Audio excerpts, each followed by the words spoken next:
জনাব আশরাফ কায়সার, আপনি যেটি নিয়ে কথা বলছিলেন সেটা হচ্ছে কিচেন ক্যাবিনেট। এই সরকারের মধ্যে থেকে একটা কিচেন ক্যাবিনেটের কথা বলা হচ্ছে এবং যেই সব উপদেষ্টারা আমাদের সামনে আসতেছেন তারা বলতেছেন তারা কিছু জানতেন না, জানতেন সেই কিচেন ক্যাবিনেটের অদৃশ্য কেউ এটা জানতেন বলে আপনি বলছেন।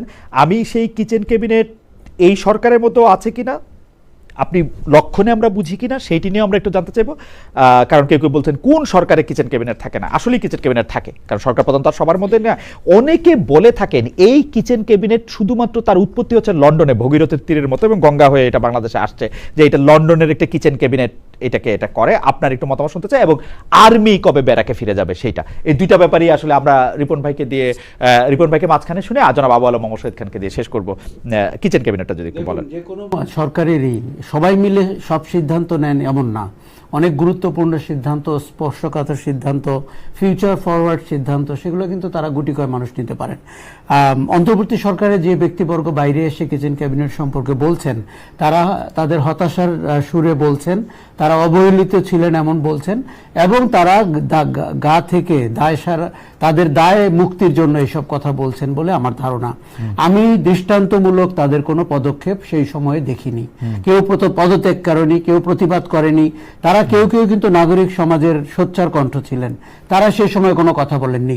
দেখুন, রাজনীতিতে বাতাস ঘুরতে বেশি সময় লাগে না, তাদের কেউ আগামী বাতাসের জন্য নিজেকে রেডি করছেন বলে আমার ধারণা। কাজেই এটিকে আমি সন্দেহজনক চোখে, যে সময়ের ঘটনা সেই সময় যদি তারা প্রতিবাদ করতেন তাদেরকে আমি নায়ক হিসেবে চিহ্নিত করতাম। এবারের সরকারের কথা বলি, বিএনপি সরকারের কথা বলি, কোনো সন্দেহ নাই যে লন্ডনের প্রভাব স্পষ্ট। সেটি আপনি উপদেষ্টা করার সময়, সেটি আপনি সহকারী বা তৈরি করার, নাগরিক করার সময়, এমনকি কোনো মন্ত্রীবর্গের যে কেন তারা এই পোর্টফোলিও পেয়েছেন, তা আমার ধারণা যে লন্ডনের রিলেশন একটা গুরুত্বপূর্ণ ভূমিকা পালন করেছে। অনেকেই, এমনকি দলের লোকরা এই প্রথম যত আশ্চর্য হয়েছে সরকারের চেহারা দেখে, বিএনপির বা আওয়ামী লীগের কোনো শাসনামলে আমি এত আশ্চর্য হওয়া চেহারা দেখিনি। কাজেই তারা বুঝতে চেষ্টা করেছেন কেন একজন লোক 3টি পোর্টফোলিও পান এবং কেন একজন ব্যক্তি হঠাৎ করে মানে এরকম দায়িত্ব পেয়ে যান। কাজেই এটি আমার ধারণা যে একটা ছোট অংশ থেকে বিএনপি সরকারের নীতি নির্ধারক বেরিয়ে এসেছেন বলে আমার ধারণা। এবং যারা প্রধানমন্ত্রীর দপ্তরে উপদেষ্টা হিসাবে আছেন এবং প্রতিমন্ত্রীর মর্যাদায় আছেন, মন্ত্রীর মর্যাদায় আছেন, এমন আপনি খেয়াল করে দেখবেন যে রাজনীতি করা বিএনপির লোক এবং পোর খাওয়া মানুষ, এবং যারা 17 বছর বিএনপির দুর্গ পাহারা দেওয়ার চেষ্টা করেছেন, তাদের মূল্যায়নের অবস্থা কিন্তু খুব ভালো হয়নি।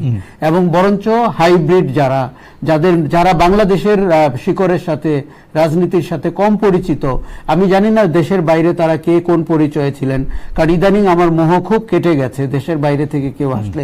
অন্তর্বর্তী সরকারে আমরা যাদেরকে আমদানি হতে দেখলাম দেশের বাইরে থেকে, তার থেকে অনেক দক্ষ যোগ্য লোক বাংলাদেশে অন্তর্বর্তী সরকারের দায়িত্ব নিতে পারত।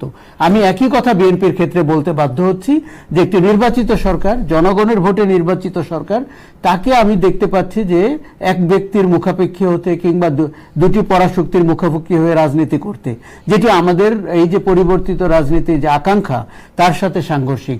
এমনকি আমি সরকারের এই মুখগুলোকে বিশ্লেষণ করে আপনাকে বলতে চাই, তাদের যোগ্যতা নিয়ে আমার প্রশ্ন আছে, তাদের আন্তরিকতা নিয়ে প্রশ্ন আছে, এবং তাদের নির্বাচনী প্রক্রিয়া নিয়ে প্রশ্ন আছে। আপনি এই প্রশ্ন তুললেই কেউ হয়তো বলবে যে আপনিও কি ওই ক্যাবিনেটে যেতে পারেন না।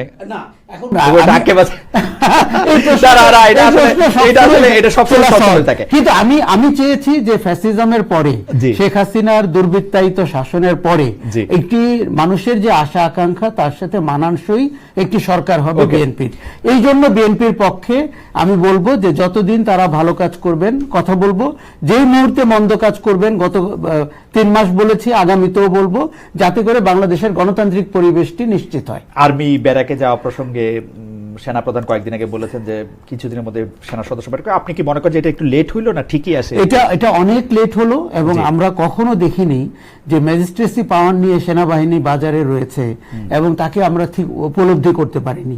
কেন এত দীর্ঘ সময় সেনাবাহিনী ম্যাজিস্ট্রেসি পাওয়ার নিয়ে নির্বাচনের আগে পরে হয় সেটা আমরা বুঝতে পারি, কিন্তু কেন এত দীর্ঘ সময় তাকে মাঠে রাখা হলো? এবং আপনি জানেন যে একটি পেশাদার সামরিক বাহিনীর জন্য এটি খুব ভালো খবর না। এই জায়গাটিতে আমার মনে করি এটি লেট হয়েছে।